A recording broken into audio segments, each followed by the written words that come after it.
Hello guys, it is Bharadwaj from मेमोरीबंधन।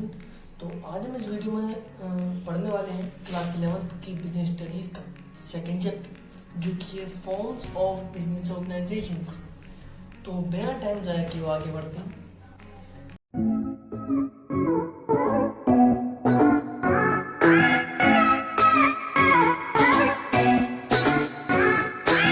तो आज हम इस वीडियो में कवर करेंगे कि ये बस इंट्रोडक्टरी वीडियो होने वाली है आज।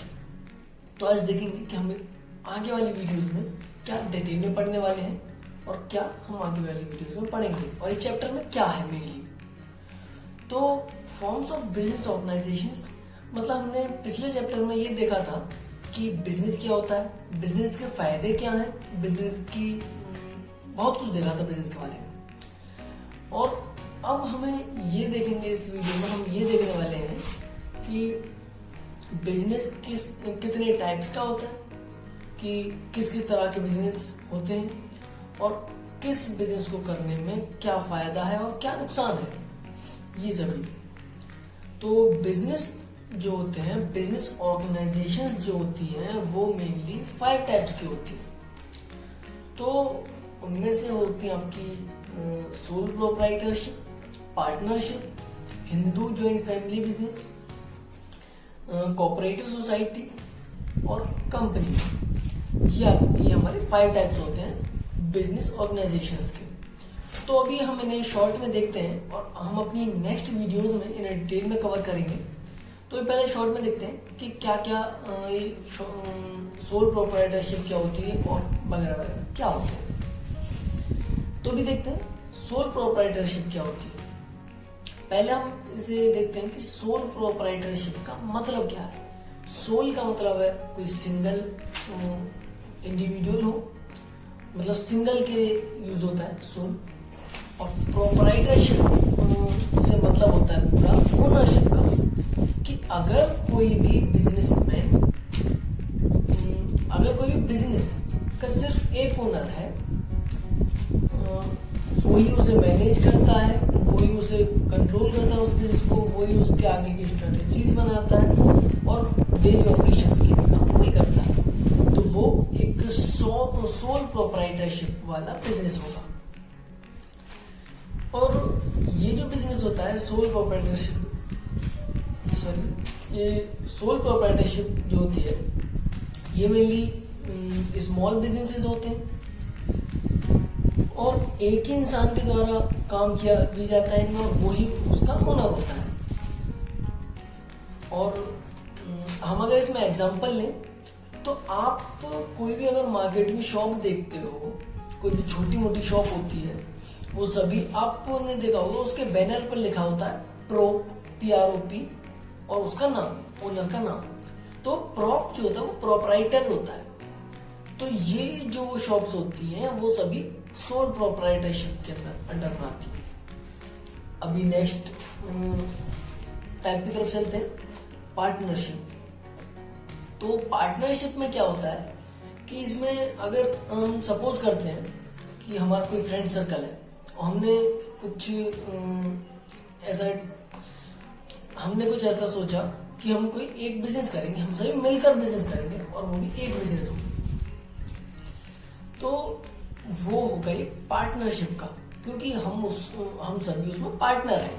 किसी एक इंसान ने शुरू नहीं किया, वो कई लोगों ने मिलकर शुरू किया हो, तो वो एक पार्टनरशिप बिजनेस होगा। इसमें मिनिमम 2 मेंबर्स हो सकते हैं, क्योंकि अकेला तो किसी का पार्टनरशिप क्या करेगा, तो मतलब अकेला खुद से क्या पार्टनरशिप करेगा। और इसमें जो मैक्सिमम नंबर ऑफ मेंबर्स है वो है आपका 100 मेंबर्स। 100 लोगों से ज्यादा इसमें कोई भी काम नहीं कर सकते, मतलब कि 100 से ज्यादा पार्टनर्स नहीं हो सकते एक पार्टनरशिप बिजनेस में। और ये जो पार्टनरशिप बिजनेसेस होते हैं, ये गवर्न किए जाते हैं इंडियन पार्टनरशिप एक्ट 1932 के अंडर में। मतलब इंडियन पार्टनरशिप एक्ट 1932 में जो भी रूल्स एंड रेगुलेशंस हैं वो सभी फॉलो की जाती हैं पार्टनरशिप बिजनेस के द्वारा। तो अभी हम अपने नेक्स्ट टाइप की तरफ चलते हैं, और वैसे हम इन सभी को अपनी नेक्स्ट वीडियोस में डिटेल में पढ़ने वाले हैं, अपकमिंग वीडियोस में डिटेल में पढ़ने वाले हैं। तो आप अभी इसे एज ए इंट्रोडक्टरी वीडियो ही समझें। तो देखते हैं हिंदू जॉइंट फैमिलीज बिजनेस।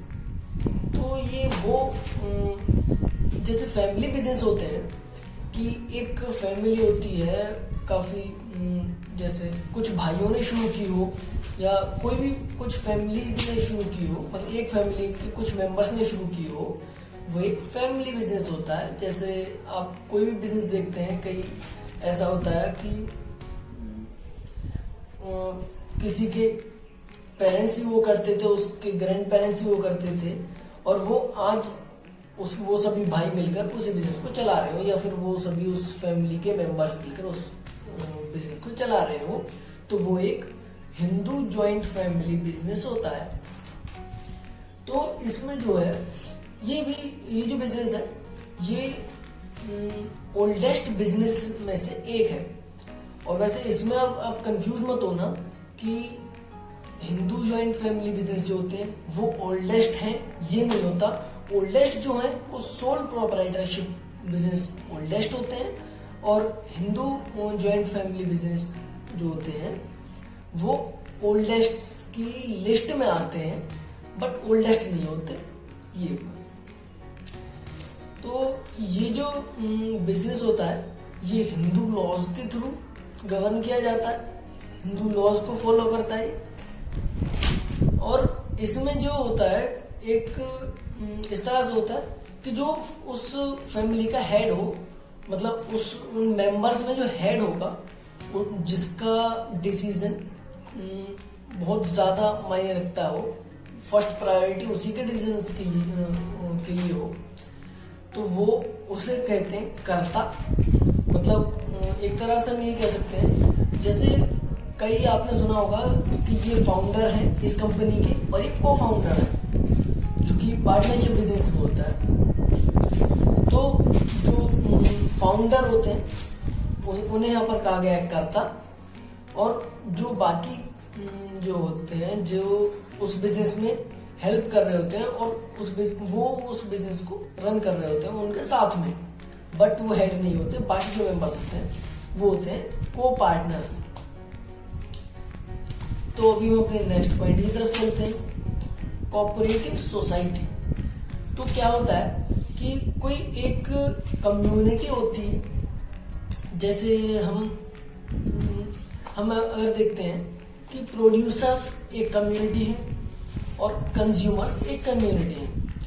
तो अगर हम कोई सोसाइटी बना रहे हैं कि प्रोड्यूसर कोऑपरेटिव सोसाइटी, अगर हम कोई ऑर्गेनाइजेशन बना रहे हैं तो इसमें सभी प्रोड्यूसर्स होंगे, इसमें कोई भी कंज्यूमर नहीं हो सकता, और कोई भी हम ये कह सकते हैं कोई भी कॉमर्स से रिलेटेड भी नहीं हो सकता, सिर्फ और सिर्फ प्रोड्यूसर्स ही होंगे इसमें। और ये सभी जो लोग होते हैं, मतलब इस ऑर्गेनाइजेशन में जो लोग होते हैं, वो सभी एक कॉमन पर्पस के लिए इस ग्रुप को फाउंड करते हैं, मतलब ये ग्रुप बनाते हैं, और वो एक दूसरे की, मतलब ये जो मेंबर्स होते हैं इसमें, इन सभी की हेल्प करते हैं। जैसे अगर कोई भी किसी प्रोड्यूसर को कोई रॉ मटेरियल फाइंड करने में कोई दिक्कत आ रही है, तो उसे वो बाकी सब मिलकर उसे सॉल्व करने में हेल्प करते हैं उसकी। ये सब होता है एक कोऑपरेटिव सोसाइटी में। अभी अपना लास्ट पॉइंट पर चलते हैं, लास्ट टाइप पर चलते हैं, कंपनी। तो ये एक सेपरेट लीगल एंटिटी है।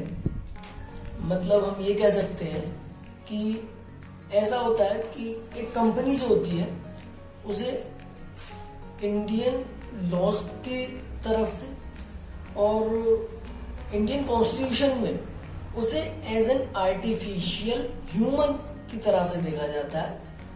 और जैसे अगर हमें कोई लोन लेना होता है तो एक ह्यूमन को लोन लेने के लिए अपनी जो उसके पास प्रॉपर्टी हो उसे कोलेटरल की तरह रखनी पड़ती है। उसमें प्रॉपर्टी प्रॉपर्टी में कुछ भी हो सकता है उसका। तो वो जो कंपनी होती है वो भी अपने एसेट्स को यूज कर लोन ले सकती है।